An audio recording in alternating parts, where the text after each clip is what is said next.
సరే, ఒక విషయం. ఈరోజు ఏంది? రిపబ్లిక్ డే అంటే, గణతంత్ర దినం అంటే గట్టిగా చెప్పాలి, గట్టిగా చెప్పాలి. ఈరోజు గణతంత్ర దినోత్సవం అంటే రిపబ్లిక్ డే అంటే పూర్తి స్వాతంత్రము వచ్చినటువంటి దినం. పూర్తి స్వాతంత్రం. ఆగస్టు 15 స్వాతంత్రం, ఇండిపెండెన్స్ డే. ఇది రిపబ్లిక్ డే అంటే గణతంత్ర దినోత్సవం. మరి అందరూ కూడా చాలా భక్తిగా దేశ నాయకులని చాలా గొప్పగా వాళ్ళు చేసినటువంటి త్యాగాలను చెప్తూ పిల్లలందరికీ కూడా నేర్పిస్తూ ఉంటారన్నమాట. చక్కగా దేశభక్తి గేయాలు పాడుకోవటము, మరి దేవుణ్ణి దేశభక్తి గేయాలు పాడుకుంటూ మరి దేశ నాయకులను, మరి ఆ స్వాతంత్రం తెచ్చినటువంటి వారిని ఎంతో గణపరుస్తూ ఉంటాము. వాళ్ళు ఎంతో మనము వాళ్ళ గురించి పిల్లలందరికీ కూడా చెప్పి వాళ్ళ గురించి స్పీచ్ ఇవ్వమని పిల్లలకి మరి కొంత రోజులుగా వాళ్ళకి తర్పీదిస్తూ ఉంటారన్నమాట. ఎందుకంటే భారతదేశానికి స్వాతంత్రం అంటే పూర్తి అధికారం అనేది ఈ దినము వచ్చిందని చాలా సంబరంగా చేసుకుంటారు, ఆనందంగా చేసుకుంటారు, భక్తితో చేసుకుంటారు. చాలా గౌరవప్రదంగా ఆ యొక్క వాళ్ళ విగ్రహాలకు కానీ వాళ్ళ యొక్క పటాలకు కానీ పూలదండలేసి వాళ్ళు చాలా సన్మానిస్తూ ఉంటారు అన్నమాట. కానీ నాకు ఇదంటే నాకు చాలా ఇష్టం. దేశభక్తి గేయాలంటే నేను కూడా చక్కగా పాడేదాన్ని, అప్పుడు బాగా పాడేదాన్ని, ఇష్టపడేదాన్ని. ఎందుకంటే కొంతకాలంగా నేను చిన్నపిల్లలకి కానీ ట్యూషన్ చెప్తుండేదాన్ని, స్కూల్కి వెళ్ళేదాన్ని.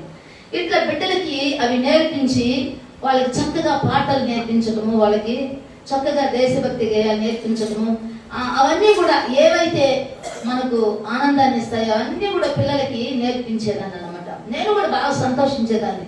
నాకు చాలా ఇష్టం. ఎందుకంటే అదొక పులకింతలు అన్నమాట. మన దేశం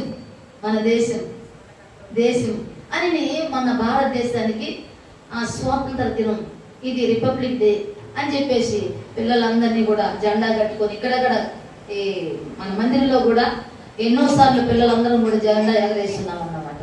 చాలా భక్తిగా. ఎందుకంటే మన దేశం భారతదేశం, మనం గౌరవించాలా.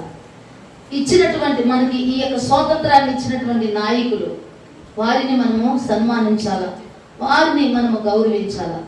అదే ప్రకారంగా యేసుక్రీస్తు 2000 సంవత్సరాలకు పూర్వము ఈ లోకానికి వచ్చి బానిసత్వంలో ఉన్నటువంటి, పాపం అనే బానిసత్వంలో ఉన్నటువంటి వారిని ఆయన రక్తం ఇచ్చి ఆయన కొనుక్కున్నాడు. ఈ యొక్క భారతదేశం నుంచే మనకు స్వాతంత్రాన్ని ఇచ్చినాడు. కానీ ప్రభువైనటువంటి యేసుక్రీస్తు సమస్త మానవాళిని స్వతంత్రుడుగా చేశాడంట. సమస్త మానవాళిని అపవాది బంధకాలలో నుంచి, అపవాది యొక్క కుయుక్తుల నుంచి, అపవాది యొక్క శాస్త్రాల నుంచి, వాడు చేసేటటువంటి ప్రతి చర్య నుంచి తన బిడ్డలైన వారిని ఆయన కాపాడాడంట. ఆ పాప బంధకాల నుంచి విడిపించాడంట. ఈరోజు మన నాయకుల్ని మనము ఎంతగా వాళ్ళని జ్ఞాపకం చేసుకుంటూ వాళ్ళు చేసినటువంటి ఆ యొక్క పనులన్నింటినీ కూడా మనము చక్కగా పిల్లల దగ్గర చెప్పించి ఆనందిస్తూ ఉంటాము.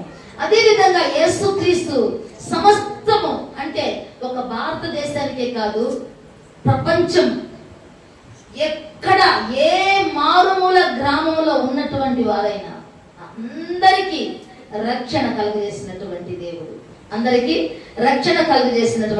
గలతీయులకు రాసిన పత్రిక చూడమా. గలతీయులకు రాసిన పత్రిక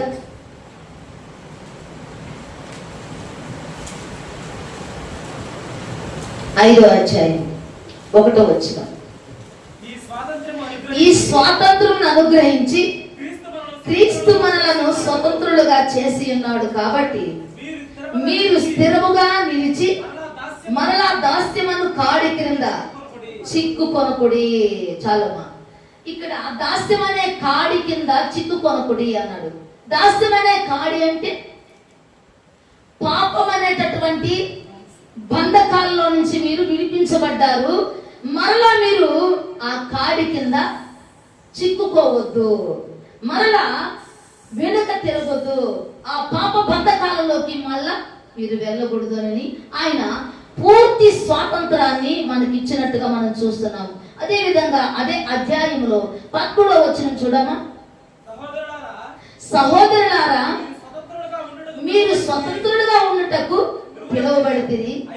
అయితే ఒక మాట, ఆ స్వాతంత్రమును శారీర క్రియలకు హేతువు చేసుకొనక ప్రేమ కలిగిన వారై ఒకరికొకడు దాసులయునుడి. ధర్మశాస్త్రం అంతయు నిన్ను వలె నీ పొరుగు వారిని ప్రేమించమని చెప్తుంది కదా. ఈ ధర్మశాస్త్రం అంతా కూడా ఏం చెప్తుందంటే నిన్ను వలె నీ పొరుగు వారిని ప్రేమించు. ఈ రోజు యుద్ధాలు ఎందుకు జరుగుతున్నాయి?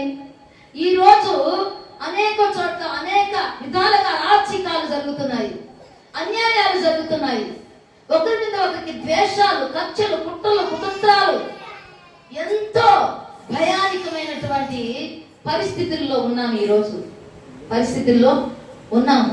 ఎంత భయానకరమైనటువంటి పరిస్థితులు అంటే ఇవన్నీ దేని వల్ల వస్తున్నాయి? ఒకరి మీద ఒకరికి లేస్తారంట, ఒకరినొకరు కలుసుకుంటారంట. అదే చెప్తున్నాను. ఇంకొక మాట చూడమ్మా, అక్కడ కింద ఇంకొక మాట చూడమ్మా. అయితే మీరు ఒకరినొకడు కలుసుకొని భక్షించిన ఎడల మీరు ఒకరి వలన ఒకడు బొత్తిగా నశించిపోదురేమో చూసుకోనండి. ఎందుకు వస్తున్నాయి ఈ యొక్క వివాదాలు? ఎందుకు వస్తున్నాయి ఈ యొక్క విరోధాలు? ఎందుకు వస్తున్నాయి? ఇవన్నీ కూడా ఒక ప్రేమ లేకపోవటం వల్ల మాత్రమే, ఒకరినొకరు ప్రేమించుకోలేకుండా ఉండటం మాత్రమే. ఎందుకంటే యేసయ్య ఏం చెప్పాడు? నిన్ను వలె నీ పొరుగు వారిని ప్రేమించమన్నాడు. ఈ రోజు యుద్ధాలు ఎందుకు జరుగుతున్నాయంటే ఈ రోజు స్వార్థము నిండిపోయింది. స్వార్థముతో ఈ లోకము స్వార్థముతో నిండిపోయింది. నానే స్వభావము, నేనే నియంతలాగా ఒక్కొక్కరు పరిపాలన చేస్తూ ఉండాలన్నమాట. ఒక్కొక్కరికి ఎందుకు అధికారం వచ్చిందంటే వాళ్ళు నియంతలాగా నేను చెప్పిందే వినాలా, నేను చేసేదే నువ్వు వినాలా, నేను చేసేదే రైట్ అని చెప్పేసి అన్నిటినీ కూడా తన స్వాధీనంలో తీసుకొని వచ్చి తన ఇష్టానుసారంగా నడిపిస్తూ ఉంటారు. అందుకే ఈనాడు ఎందుకు ఈ యొక్క యుద్ధాలు ఎందుకు జరుగుతున్నాయి? స్వార్థం నిండిపోవటం వల్ల. స్వార్థం అనేటటువంటి పాపం, ఆ పాపం అనేది లేకపోతే ఈరోజు యుద్ధాలు ఉండవు, ఎక్కడ ఏ యొక్క సమస్యలు ఉండవు. సొలొమోను రాజ్య పరిపాలన చేస్తున్నప్పుడంట నలుదిశలా ఏముందంట? నెమ్మది కలిగించాడంట. ఎందుకంటే దేవుని మాట విన్నాడు, దేవుని ప్రకారంగా నడిచినాడు కాబట్టి ఎక్కడి నుంచి కూడా ఆయనకి యుద్ధాలు రాలేదంట. ఎక్కడి నుంచి కూడా ఎవరు కూడా ఆయన మీదకి లేవల. నలుదిశలా నెమ్మదిగా ఉండాలంట. నెమ్మది. ఈ రోజు ఆ నెమ్మది లేకపోవటానికి మనుషులే ఒకరినొకరు భక్షించుకుంటూ, ఒకరినొకరు కలుసుకుంటూ, ఒకరి మీద ఒకరు లేస్తూ యుద్ధాలు అనేటివి కలుగు చేసుకుంటా ఉంటారు. కానీ దేవుడు అటు చెప్పలేదు. ఏమని చెప్పాడు? ఆ స్వాతంత్రాన్ని మీరు ఏం చేస్తున్నారంట? సహోదరులారా, మీరు స్వతంత్రులుగా ఉండటకు పిలువబడితే. అయితే ఒక మాట, ఆ స్వాతంత్రమును శారీరక క్రియలకు హేతు చేసుకొనక ప్రేమ కలిగిన వారై ఒకరికొకడు దాసులయుండుడి. ధర్మశాస్త్రం అంతయు నిన్ను వలె నీ పొరుగు వారిని ప్రేమించు. 3 విషయాలు చెప్పాడు. ఏమని చెప్పాడు? కొరింథీయులకు రాసిన పత్రికలో 13వ అధ్యాయంలో 3 విషయాలు చెప్పాడు. ఏమని చెప్పాడంటే విశ్వాసము, నిరీక్షణ, ప్రేమ. ఈ 3 కంటే కూడా ఏది శ్రేష్టమైనది? ప్రేమ. శ్రేష్టమైన వాటిని మనం కోరుకోవాలా. అసూయ, ద్వేషం, కక్ష, ఓర్వలేనితనము, మత్సరము, ఇవన్నీ కూడా మనలో ఉండకూడదు. ఎవరైనా ఎదుగుతూ ఉంటే ఓర్వలేనితనం అన్నమాట. ఎవరైనా బాగా ఉంటే ఓర్వలేనితనం అన్నమాట. ఎందుకంటే ముందు పోతుంటే వెనకైనా చూసి మనం సంతోషిస్తాం కదా. అలాంటి మనసు మనకు ఉండాలా. శ్రేష్టమైనది ఏది? ప్రేమ. శ్రేష్టమైన వాటిని నువ్వు కోరుకోవాలా. శ్రేష్టమైన వాటి వైపే నువ్వు చూడాలా. శ్రేష్టమైన వాటి వైపే నువ్వు అడుగులు వేయాలా. శ్రేష్టమైన వాటిని అపేక్షించాలి. అంతేగాని స్వార్థం, అసూయ, ద్వేషం ఇవన్నీ కూడా మనలో ఉండకూడదు. క్రైస్తవుల్లో ఉండకూడదు. ఏ మనిషిలో ఉండకూడదు. క్రైస్తవులనే కాదు, ఎవరిలో కూడా ఇవి ఉండకూడదు. ఇవి ఉన్న చోట ఏమొస్తాయంట? గొడవలు వస్తాయి, యుద్ధాలు వస్తాయి, అనేకమైనటువంటి సమస్యలు వస్తాయి. కాబట్టి దేవుడు చెప్పినటువంటి మాట, నిన్ను వలె నీ పొరుగు వారిని ప్రేమించు. ప్రేమ అనేది మన దగ్గర ఉంటే ఎటువంటి యుద్ధములు జరగవు. అది స్వాతంత్రం. దేవుడు ఏం చేశాడు? కొంతమంది అడుగుతూ ఉంటారన్నమాట, మరి దేవుడు ఇవన్నీ లేకుండా చేయొచ్చు కదా, మరి అపవాదిని ఎందుకు పెట్టాడు? అపవాదిని ఈయన ఒక్కసారిగా గట్టించవచ్చు కదా, మరి ఎందుకు ఇవన్నీ అని అన్నప్పుడు, మనుషుడికి ఆయన బానిసగా ఉండాలని ఆయన కోరుకోలే. తన కింద బానిసగా ఉండాలని ఆయన ఇష్టపడాల.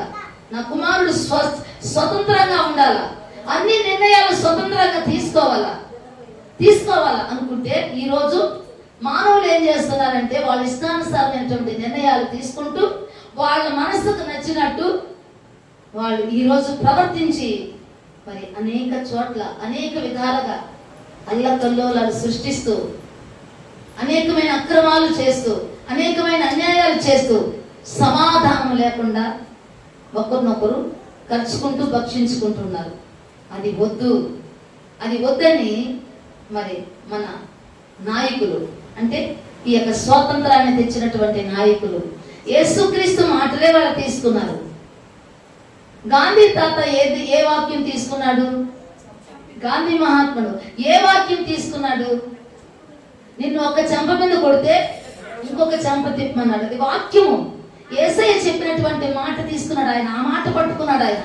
శాంతి శాంతి. ఆ శాంతి ఎక్కడుంది? ఈ దేవుని దగ్గర ఉంది. దేవుడే చెప్పాడు, నా శాంతిని మీకు అనుగ్రహిస్తున్నాను అన్నాడు. కాబట్టి దేవుడి దగ్గర శాంతి, సమాధానం, నెమ్మది ఉన్నది. అదే గాంధీ మహాత్ముడు కూడా దాన్ని మాత్రమే ఆయన కూడా పట్టుకున్నాడు. ఆ మాటను పట్టుకొని మరి ఉప్పు సత్యాగ్రహం చేసి మరి దేశానికి స్వాతంత్రము తీసుకొని రావడానికి ఎంతో ఆయన దోహదపడ్డాడు అన్నమాట. ఇట్లా దేవుని యొక్క వాక్యాన్ని పెద్ద పెద్ద నాయకులు కూడా ఏం చేస్తున్నారు? దేవుని యొక్క వాక్యాన్ని వీళ్ళు అనుకుంటూ ఉంటారు. దేవుని యొక్క వాక్యంలో ఉన్న సత్యాన్ని మాత్రమే వాళ్ళు గ్రహించి ఆ వాక్యానుసారంగా వాళ్ళు ఎన్నెన్నో గొప్ప గొప్ప కార్యాలు, ఎన్నెన్నో ఘనమైన కార్యాలు దేవునికి మహిమకరంగా పెద్ద పెద్ద సైంటిస్టులు వాళ్ళందరూ కూడా దేనికి వాళ్ళు ప్రాధాన్యత ఇస్తారంటే ఒక దేవుని యొక్క వాక్యానికి మాత్రమే వాళ్ళు ప్రాధాన్యత ఇచ్చి ఆ వాక్యానుసారంగా నడుచుకొని ఆ వాక్య ప్రకారంగా వాళ్ళు ఏది చేసినా కూడా సరే వాళ్ళకి చేయం కలిగించాడు దేవుడు. కాబట్టి ఈ రోజు మనకు రిపబ్లిక్ డే అంటే గణతంత్ర దినోత్సవం. అందరూ కూడా సంతోషంగా, పిల్లలు పెద్దలు అందరూ కూడా బాగా దాన్ని సెలబ్రేట్ చేసుకున్నారు. మరి యేసయ్య మనకిచ్చినటువంటి గొప్ప ఆశీర్వాదము, ఈ పాపం అనే బానిసత్వం నుండి మనల్ని విడిపించి మనల్ని రక్షించి తన బిడ్డలుగా చేస్తున్నాడు. మరి దానికి మనం ఏం చెప్పాలా? హల్లెలూయా. దేవుడు మనల్ని కాపాడాడు. ఈ యొక్క పాపం అనే బానిసత్వంలో మనం ఉండకుండా ఆ పాపం అనే బానిసత్వం నుండి మనల్ని విడిపించి మనల్ని పరిశుద్ధులుగా చేసి తన బిడ్డలుగా స్వీకరించి తన అడుగు జాడల్లో నడిపిస్తున్నటువంటి మరి యేసు ప్రభువుకు మనం అందరం కూడా వందనాలు చెప్పుకునే వాళ్ళంగా ఉండాలా.